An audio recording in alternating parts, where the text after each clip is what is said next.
And then I might go with body power. Huge slice of it and plopped it on top of the taco. You'll normally find us traveling the world, filming for this YouTube channel and eating the most amazing local food we can find. However, we're at home at the moment, we're in quarantine, totally locked down, so we cannot travel anymore. So we thought, why not bring the experiences that we've had in our videos back to our home kitchen and try and recreate some of the food that we've had in our videos.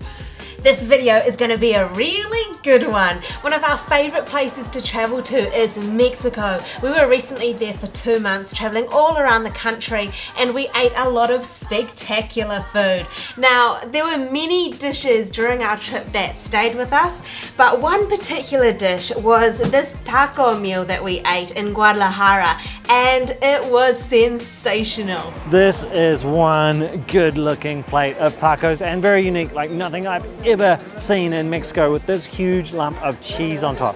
This is all about recreating that dish. So with all these recreation videos, we're trying to recreate the actual dish. We're not just trying to do a recipe that's like it. We want the taste to be exactly like it was when we ate it on the street. That is good. And this taco, which was covered in a huge slab of cheese, so a super unique taco, we just desperately want to recreate because it was a fantastic meal in Guadalajara. I'm Thomas. And I'm Sheena, and we're chasing a plate. Let's get cooking for this one.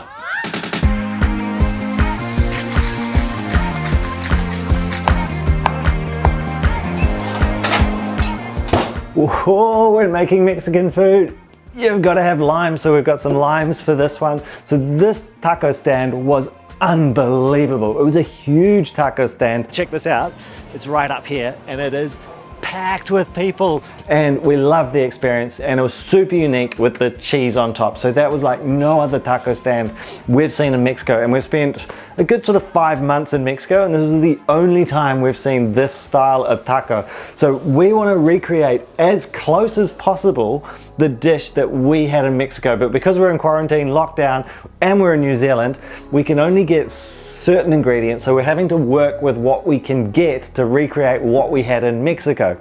And we're gonna make for this one some steak tacos. So at the stand we had some chicharrones, some pork skin, and we had carne asada, and so steak tacos. We're just gonna do the steak ones because we can't get hold of the chicharron.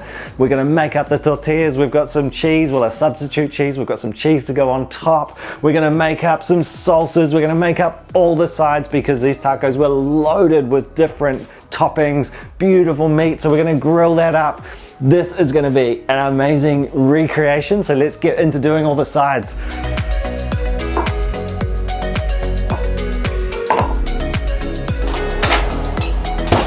Thomas has started work on the salsa roja by chopping up the tomatoes and then popping them into the oven to roast. And I remember the salsa roja, the red salsa, being super chunky and very fiery. Look at this salsa roja. Pretty chunky, so tons of tomato as well as chilies in there. Just slosh that all over. All right, that's looking pretty delicious. The stall was really neat because they had a setup of condiments. There was like giant tubs of salsas and everyone was going crazy over them. So we're working on the first one that we ate. We want to create the salsas that we ate on our tacos that particular day. So we're working on the salsa roja first. It's going to be made up of some garlic, onions, chili, some oregano, the tomatoes, and a bit of water.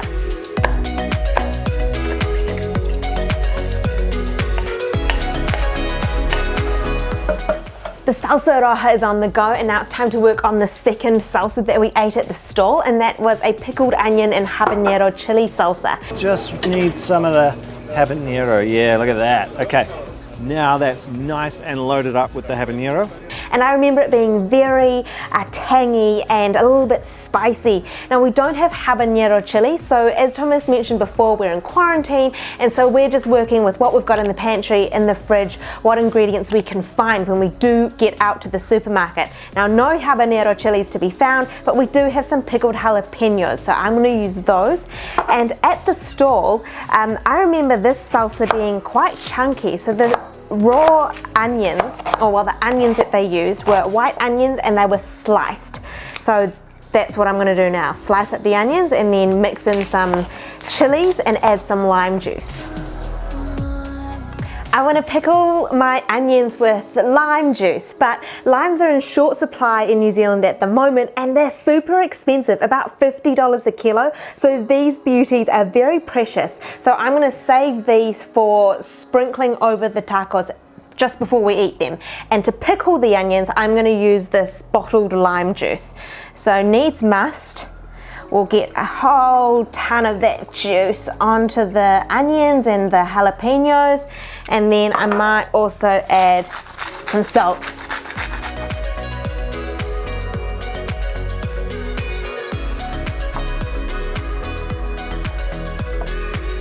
The tomato, onion, garlic mixture has sort of cooked for about 5 minutes on the stove, and now I'm just going to blend it up and then it'll go back onto the stove. I also added some dried chili because it was lacking a bit of heat. The salsa that was being served at the taco stall was a really rich red color, so I reckon it had some dried chilies in it, but we don't have those here at home, so we'll just make do with what we've got.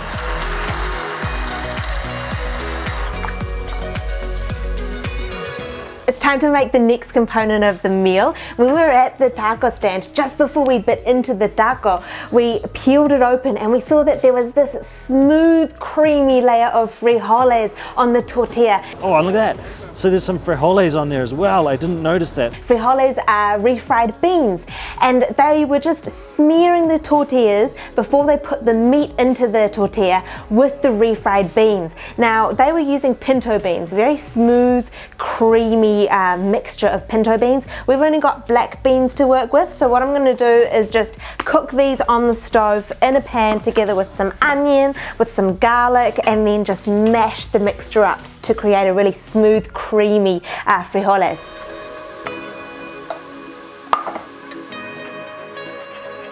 Now it's time to get sorted with the dough for the tortilla. Now this was one of the most impressive things about this stand, was the fact that they had a full-on tortilla production line right there on the street. They're making their own tortillas right here with a special tortilla press. That is really neat. Look at the masa getting ground up right here. That's unreal. Obviously we don't have any of that equipment, so we're going to make do with what we've got. The first thing we've got is my hand, so we're just going to have to do this totally manually. So we've got the masa harina, so the correct sort of corn flour there, and just a wee bit of water. It's very simple to make tortillas. You just need the right sort of flour, some water, and just mix it up until it's a nice ball of dough.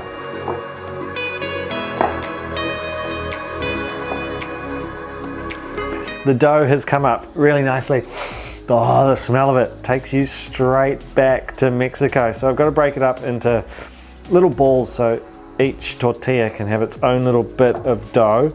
So we're going to go thirds and then halves. Now, I could definitely do this, you know, a bit of a boring way with a rolling pin or something like that, or a tortilla press if I had one. That's not boring, they're super fun. And you'll see tortilla presses all the time in Mexico, but at this restaurant they had that amazing contraption which they were just shoving all the dough into and then being able to churn out bulk amount of tortillas. So we obviously don't have one of those machines. We don't have a tortilla press either. So you could, you know, substitute with say a rolling pin, or maybe try with a frying pan or something like that. But that all sounds a bit boring to me. So I've set up a bit of a contraption outside here, sort of the world's biggest tortilla press. So this is the press I've set up. So I found a couple of bits of wood in the garage. We've got some baking paper under here to protect the tortilla and hopefully they won't stick. So the idea is to make the ball into a flat tortilla. So I'm just gonna press it with my hands, and then I might go with body power, see if I can squish that out with my feet into a nice round tortilla. I don't know if this is working. Let's go with the big reveal. Oh no, it's not really worked. There we go. Oh, it's okay. It's all right. No, it's okay. It's not quite round, but we'll just get some tortillas together like that and try and perfect our technique.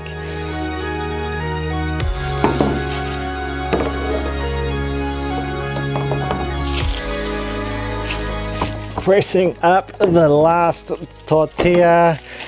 They're not exactly quite the roundest tortillas in the world, but they've come up quite well.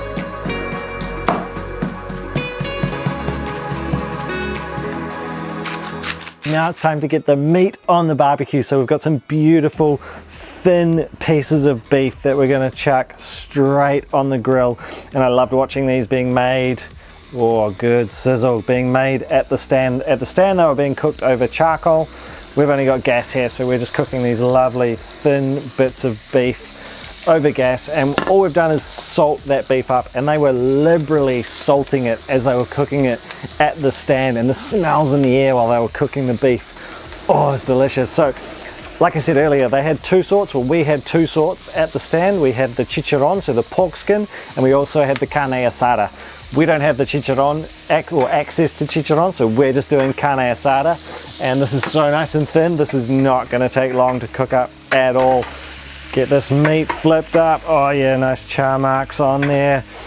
Oh, this smells so good. I loved watching this at the stand, getting cooked up and then getting chopped up on this huge wooden block. But while the meat's finishing up, we've got to get our tortillas on. So just got our little tortillas that I've just pressed, and we're going to put them straight on the hot plate. And these shouldn't take too long at all to cook. Cooks super fast, that meat. So let's get that off the grill. And now it's time to flip over these tortillas. See how they're cooking up. Ooh.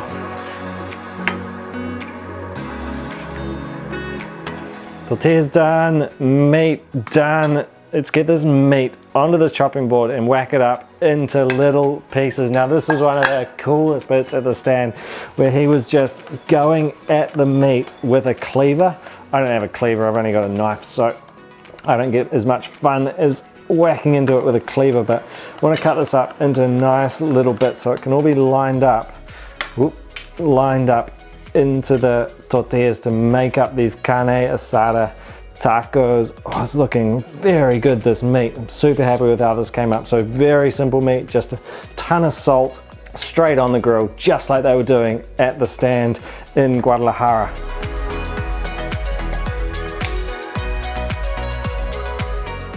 I'm so excited to assemble the tacos. So we've got the carne asada, it smells incredible. We've got the tortillas, so they're nice and hot still. And what I'm gonna do is take a dollop of this creamy frijoles. Wow, look at that, it's super smooth, just like it was at the stall. Ladle it all over the tortilla and then chuck some meat on. And then what they did was the final flourish. The taquero went like this with the panela, which was the cheese that was being used. He took a huge slice of it and plopped it on top of the taco. It's taco time! The main differences really are that the cheese is different. So they were using panela, which is a cow's cheese, very smooth, creamy. We're using feta. It's still cow's feta, so Yeah. close enough. Close as we could get. The frijoles uses different beans. We don't have habanero, we have jalapeno, but on the whole, I think it looks pretty dang good. We'll see how it compares to what we had in Guadalajara. So such a memorable experience. Thank you. We've got to stack it up, so we now need to put on all these extras on our own taco. So I'm going to go with a whole lot of that salsa roja, so the red salsa. I've got the chunky onions with the jalapeno. I'm just going in with my hands. I'm going in with hands too, because we're not at a public stall. We can just go hands deep straight into the condiments. Oh. Imagine if you did that on the street. Shove your hands straight in there. Now, I was very generous with the feta. I mean, these are going to be huge mouthfuls. Look at that. Can hardly wrap it. I'm just going to go in for it. I need a plate. Oh my god. Oh my god. Mm-hmm. Mmm. Mmm. Whoa. Mmm. Oh, a massive mouthful. Oh, the longer my mouthful goes on, the more that tastes like Guadalajara. So straight away I got a sharp hit from the jalapenos, but that chilled out really quickly because the other flavors took away that tangy pickled jalapeno flavor, and all of a sudden it tasted like Guadalajara. It's taking me right back. I remember the frijoles being so creamy, and that's what they are. It's super creamy. The steak is tender. The cheese lends this beautiful creaminess, and it was the cheese that really stood out at this stall. It's like nothing we've ever seen anywhere in Mexico. But man, I think we nailed this recreation. We nailed this one. Those onions have come up so well in the lime juice. I think now that I'm eating a bit more, they are the thing that's truly taking me back to Guadalajara. That's quite a unique flavor. That comboed with the cheese, and the meat has come up perfectly, just like in Guadalajara. Oh, I got all over my face. I didn't even put any lime on this. Oh my god, neither did I. I'm going from both ends. What are we doing? Get some lime on there. Oh. Oh, and the tortillas. Amazing. The tortilla at the store were quite thick, robust. These are too. They're a very sturdy tortilla. And the tortillas were very big. When the tacos came on the plate, I remember thinking, whoa, they're pretty hefty, really sizable. So this is like true to the stall. This has been a really fun one to recreate. So there's going to be plenty more of these street food recreations happening right here in our home kitchen. Remember to hit that subscribe button, give us a thumbs up if you enjoyed the video. Thank you for watching. Thanks for watching. We'll see you next time.